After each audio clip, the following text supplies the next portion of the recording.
Hello everyone. I hope कि जो भी हमने अभी तक जावास्क्रिप्ट का ट्यूटोरियल सीरीज में कवर करा है वो आपको क्लियर हुआ। जस्ट इन केस अगर कुछ डाउट है आपको कोई भी टॉपिक में तो आप प्लीज उसको कमेंट बॉक्स में पोस्ट कीजिए और मैं आपको रिप्लाई करूंगा। तो अब शुरू करते हैं आज का पार्ट। तो आज के सेशन में हम कवर करेंगे event handling, cookies, this keyword, JavaScript classes, class inheritance और स्टैटिक क्लासेस। तो फर्स्ट टॉपिक है हमारा इवेंट हैंडलिंग। तो जब भी कोई पेज लोड होता है या फिर यूजर किसी बटन को क्लिक करता है या फिर कोई की प्रेस होती है, सपोज कोई इनपुट बॉक्स है मेरा और उसमें मैं एंटर कर रहा हूँ अपना नेम वगैरह, तो ये हमारे इवेंट्स हैं। तो इवेंट हैंडलिंग में हम क्या करते हैं कि इन इवेंट्स को कैप्चर करके और हम अपना डेटा प्रोसेस करते हैं। फॉर एग्जाम्पल, अगर मुझे पता चला कि हाँ किसी यूजर ने किसी सबमिट बटन पे क्लिक करा है, तो मैं पहले फॉर्म को वैलिडेट करूंगा कि यूजर ने जो ईमेल आईडी लिखा था वो करेक्ट फॉर्मेट है। सपोज ऐसे ही उसमें अगर हमारा फोन नंबर है तो जो फोन नंबर का फॉर्मेट है उसमें जस्ट नंबर्स आने चाहिए। तो लाइक वाइज इवेंट हैंडलिंग में हम क्या करते हैं, जितने भी हमारे इवेंट्स अकर हो रहे हैं उनके लिए हम पर्टिकुलर रिस्पेक्टिव हम जावास्क्रिप्ट का कोड लिखते हैं, तो वो इवेंट हैंडलिंग हो गया हमारा। तो सबसे पहले हम देखते हैं ब्राउजर के इवेंट्स। तो ब्राउजर के इवेंट्स हमारा होता है लोड, अनलोड और रीसाइज। तो जब भी हमारा कोई पेज लोड होता है तो हमारा लोड इवेंट ट्रिगर होता है। तो लोड इवेंट को हैंडल करने के लिए हम यूज करते हैं ऑन लोड। तो मैंने सबसे पहले यहाँ पे एक फाइल बनाई onload underscore event dot html, क्योंकि ब्राउजर में हमें रन करना है तो इसलिए मैंने html फाइल बनाई। फिर उसमें मैंने उसका टाइटल दे दिया। फिर हमारा जो इवेंट होता है बॉडी के टैग में हमें देना पड़ेगा कि ऑन लोड में मेरा ये फंक्शन एग्जीक्यूट हो जाए जावास्क्रिप्ट का। देन ये मेरा इवेंट हैंडलिंग मैंने जो सिंपल टेक्स्ट दिया है जो हमें डिस्प्ले होगा इस पेज पे। तो बेसिकली होगा क्या कि जैसे ही ये पेज लोड होगा तो सबसे पहले बॉडी टैग पे जाएगा, फिर वो देखेगा कि कोई हमारा फंक्शन है जो एग्जीक्यूट करना है, तो वो फंक्शन एग्जीक्यूट होगा। यहाँ तो फ्रेंड्स मैं सिंपली ये अलर्ट करवा रहा हूँ, बट बेसिकली क्या होता है कि सपोज कोई हमारा पेज लोड हो रहा है, हमें यूजर की इंफॉर्मेशन लोड करनी है, पहले से प्री लोड करनी है, तो उसलिए फिर वहां पे हम ये फंक्शन ऑन लोड का यूज कर सकते हैं। तो इस अब फाइल को मैं रन करा के दिखाता हूँ ब्राउजर में। तो अब हम अपनी फाइल को रन करेंगे ब्राउजर में। तो देखिए फर्स्ट ऑफ ऑल जो मेरा ऑन लोड का इवेंट था वो एग्जीक्यूट हुआ है। पेज लोडेड सक्सेसफुली का मेरा मैसेज डिस्प्ले हो गया। देन वो बॉडी के टेक्स्ट पे जाएगा। अब हमारा जो बॉडी में मैंने टेक्स्ट लिखा था इवेंट हैंडलिंग, अब वो डिस्प्ले होगा। तो लाइकवाइज क्या होता है कि जब भी कोई मेरा पेज लोड होगा जावास्क्रिप्ट में, फर्स्ट ऑफ ऑल वो ऑन लोड इवेंट पे जाएगा। तो क्या होता है हमारे जैसे फ्लिपकार्ट या कोई सी भी हमारी कोई साइट है, ई कॉमर्स की साइट है या फिर यूजर स्पेसिफिक साइट है, तो ऑन लोड इवेंट पे मैं क्या कर सकता हूँ, मैं अपना डेटा लोड करा सकता हूँ। फर्स्ट ऑफ ऑल मैंने डेटाबेस से सारे प्रोडक्ट्स या फिर यूजर की इंफॉर्मेशन मैंने फेच कर ली। उसके बाद ये बॉडी में गया है तो बॉडी में मेरी इमेजेस वगैरह होंगी या टेक्स्ट होगा, वहां से मेरी रिजल्ट ऑटोमेटिकली फेच हो चुका है ऑन लोड इवेंट में। उसके बाद मुझे बस डिस्प्ले कराना है। नेक्स्ट है हमारा क्लिक इवेंट। तो जब भी यूजर किसी बटन को क्लिक करेगा तो उस इवेंट को हैंडल करने के लिए हमारा होता है ऑन क्लिक हैंडलर। सो अब ये कोड लिखा है मैंने, इसमें सिंपल मैंने टाइटल दे दिया JavaScript user function based event. Script में मैंने फंक्शन लिखा है, उसको उसमें मैं आता हूँ। उससे पहले हम देखते हैं एक फॉर्म में मैंने बटन ले लिया, उसमें मैंने क्लिक इवेंट को हैंडल करने के लिए ऑन क्लिक का इवेंट हैंडलर होता है। तो ऑन क्लिक इक्वल टू ये मेरा फंक्शन ट्रिगर होगा और वैल्यू तो मैंने बटन की वैल्यू दी है। तो होगा क्या कि जब भी कोई यूजर इस बटन को क्लिक करेगा तो वो इस फंक्शन में जाएगा और ये फंक्शन एग्जीक्यूट होगा। इस फंक्शन में भी मैंने सिंपली एक अलर्ट लगा दिया है। तो अब इसको ब्राउजर में रन करते हैं हम। तो ब्राउजर में हम रन करेंगे अपनी HTML फाइल को। तो मेरा क्लिक मी का बटन यहाँ पे विजिबल है। यूजर इसको क्लिक करेगा। जैसे ही यूजर ने इसको क्लिक करा तो जो मेरा ऑन क्लिक इवेंट हैंडलर है वो ट्रिगर करेगा इस फंक्शन को, और ये मेरा फंक्शन एग्जीक्यूट हो गया है, जिसमें कि मैंने एक अलर्ट बॉक्स दिया था user has clicked on button. जब भी कोई यूजर की प्रेस करता है तो हम उसको ऑन की अप या फिर ऑन की डाउन इवेंट हैंडलर के थ्रू हम उसको मैनेज कर सकते हैं। तो यहाँ पे मैंने एक फॉर्म लिया जिसमें इनपुट टाइप मेरा टेक्स्ट है। ऑन की अप का मैंने इवेंट हैंडलर लिया है, इसमें की अप इवेंट मैंने ये दे दिया, एक फंक्शन दे दिया है और उसकी आईडी दी है मैंने। तो इस फंक्शन में मैंने सिंपली अलर्ट कराया कि जो भी वैल्यू जो भी वो प्रेस करता है किसी की को, तो उसकी वैल्यू हम कैप्चर कर लेंगे। तो की अब बेसिकली इवेंट क्या होता है कि सपोज कोई भी वैल्यू मैं अपने कीबोर्ड में प्रेस कर रहा हूँ, जब मैं वो रिलीज कर दूंगा तो वो एक्शन को हैंडल होगा, तब वो एक्शन ट्रिगर होगा। फॉर एग्जांपल मैंने जेड प्रेस करा और जब मैं उस की को रिलीज कर देता हूँ, मैं उसको छोड़ देता हूँ, तब वो पर्टिकुलर ये मेरा जो ऑन की अप है ये इवेंट हैंडलर मेरा ट्रिगर होगा। तो इस HTML फाइल को हम रन करते हैं ब्राउजर में। ये टेक्स्ट बॉक्स है मेरा, एंटर सम टेक्स्ट मैंने प्लेस होल्डर दिया था जो कि यूजर को विजिबल होगा टेक्स्ट। तो मैं सबसे पहले लिखता हूँ 1। तो जी मेरा जैसे ही मैंने 1 लिखा और मैंने उस की को रिलीज करा, तो उसके बाद ये ऑन की अप जो मेरा इवेंट हैंडलर है उसमें गया। देन में ये मेरा फंक्शन एग्जीक्यूट हुआ और उस फंक्शन में मेरा अलर्ट था। तो अलर्ट में क्या हुआ कि यूजर हैज प्रेस्ड की, और ये document dot gate element by ID जो मैंने वैल्यू ली थी वो इसकी वैल्यू टेक्स्ट बॉक्स की मेरी डिस्प्ले होगी 1। तो लाइकवाइज हम एक और ले लेते हैं, ये मैंने करा 2, तो ये 1 2। तो जो भी यूजर की अब जब भी यूजर की अप करता है मींस की रिलीज करेगा तो ये मेरा इवेंट ट्रिगर होगा। तो नेक्स्ट टॉपिक है हमारा कुकीज। कुकीज बेसिकली हम क्लाइंट साइड पे सेव करते हैं। ये बेसिकली ब्राउजर डिपेंडेंट होती है। फॉर एग्जांपल अगर मैंने कोई कुकी हमारी क्रोम में सेव है तो जितने भी हमारे टैब्स हैं उन सब में हमारी वो पर्टिकुलर कुकी अवेलेबल होगी। लाइकवाइज अगर फायरफॉक्स में सेव है तो वो फायरफॉक्स में ही कुकी रहेगी मेरी। तो अब कुकीज का यूज ये है कि हमारा डेटा स्टोर हो जाता है क्लाइंट एंड पे। फॉर एग्जांपल कोई पेज है मेरा जिसमें मुझे यूजर का डेटा डिस्प्ले कराना था, तो मैं जस्ट क्लाइंट साइड पे चेक करूंगा कि हाँ मेरे पास ये डेटा ऑलरेडी अवेलेबल है। तो मैं सर्वर पे रिक्वेस्ट नहीं भेजूंगा, मैं वो डेटा को रीड करूंगा और उसको डिस्प्ले करा दूंगा। क्योंकि कुकीज हमारी क्लाइंट एंड पे सेव होती है तो एक प्राइवेसी का भी कंसर्न है। तो आजकल आपने देखा होगा कि बहुत सारी वेबसाइट्स पे एक पॉपअप आता है जिसमें वो कहते हैं कि एक्सेप्ट और कैंसिल कुकीज, कि हम कुकी आपकी एंड पे सेव करेंगे तो आप एक्सेप्ट करते हैं या नहीं। अगर यूजर एक्सेप्ट करता है तो वो कुकीज सेव हो जाती हैं यूजर के ब्राउजर पे।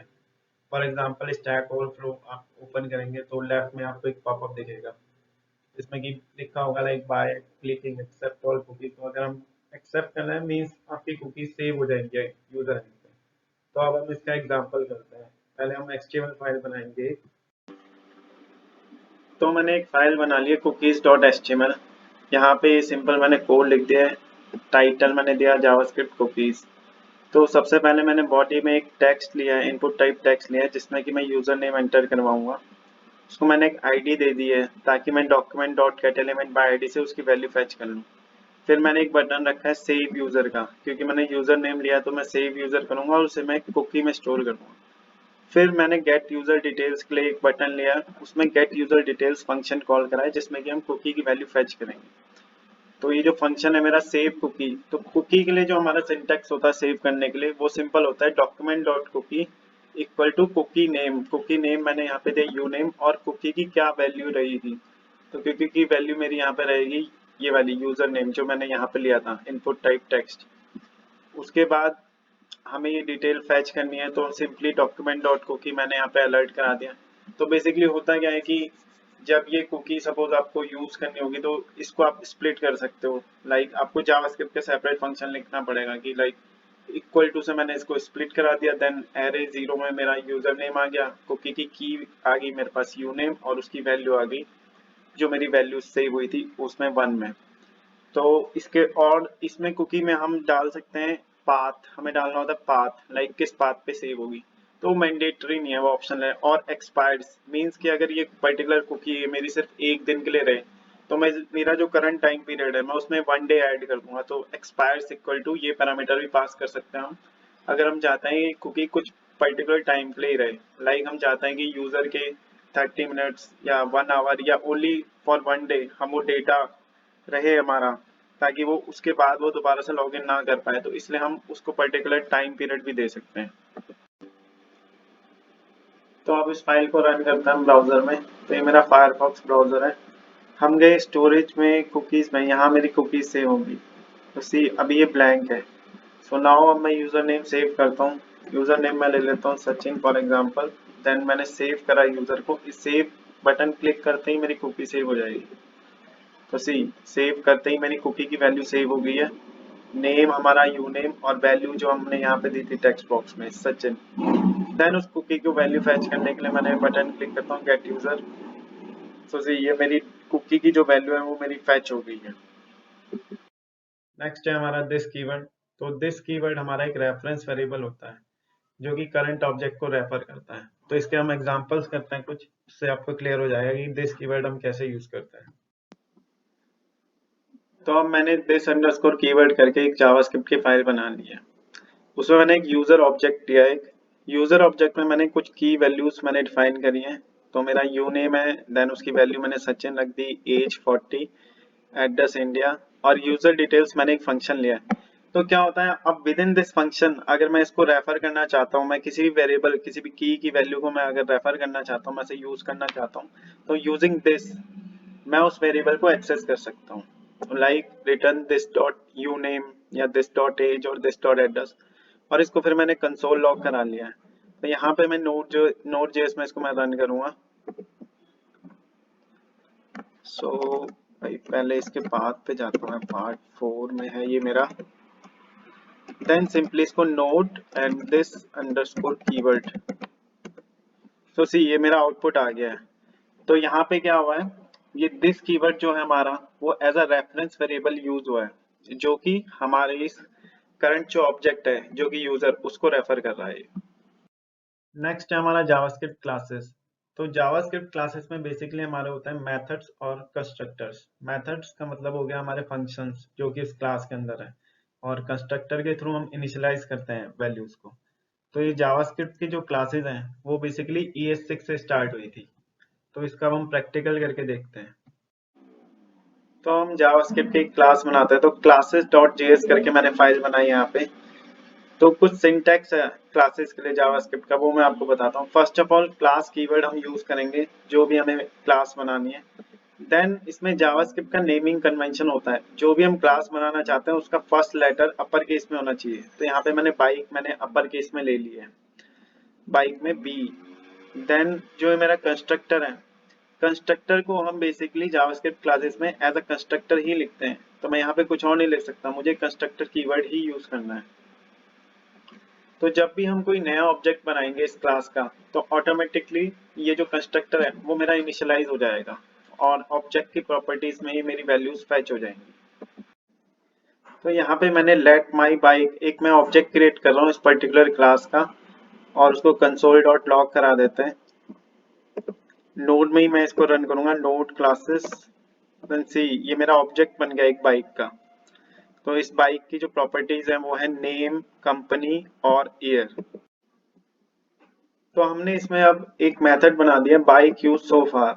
ये एक फंक्शन है जिसमें मैं कैलकुलेट करूंगा कि इस बाइक की एज कितनी है जब से ये मैन्युफैक्चर हुई थी, और जो करंट ईयर है उसमें क्या डिफरेंस है। तो उसके लिए ये तो मैंने ऑब्जेक्ट यहाँ पे बना दिया था इस क्लास के रेफरेंस के थ्रू। देन मैं अब इस फंक्शन को मैं कॉल करता हूँ, इस मेथड को कॉल करता हूँ। तो ये मेरा क्लास के अंदर है, तो एक जो मेरा ये ऑब्जेक्ट है अब ये इस क्लास के किसी भी मेथड को एक्सेस कर सकता है। तो my bike dot bike use so far. तो करंट ईयर जो मेरा है वो है 2022, और ये 2021 की मैंने बाइक मैन्युफैक्चरिंग डेट लिखी है। तो इसका जो डिफरेंस आना चाहिए वो है 1 year. Let's see node classes, so C 1। Suppose इसको मैं अब 2015 कर देता हूँ just for an example. So 2022 minus 2015 mean 7 year मेरा आंसर आना चाहिए। सो सी यहाँ पे मेरा आंसर आ गया 7 ईयर्स। क्लास इनहेरिटेंस में जो भी हम नई क्लास क्रिएट करते हैं बेस्ड ऑन एग्जिस्टिंग क्लासेस, तो हम जो भी हमारी एग्जिस्टिंग क्लास है मींस हम उसे बेस क्लास कहेंगे। तो उसकी हम प्रॉपर्टीज और मेथड्स को एक्सेस कर सकते हैं, और क्लास इनहेरिटेंस के लिए हमें एक्सटेंड्स कीवर्ड यूज करना होता है। तो यहाँ पे मैंने एक और क्लास बना दी है बाइक प्राइस, जो और मैं एक्सटेंड कर रहा हूँ बाइक को जो मेरी बेस क्लास है। तो इसके कंस्ट्रक्टर में मैंने लिया है सुपर।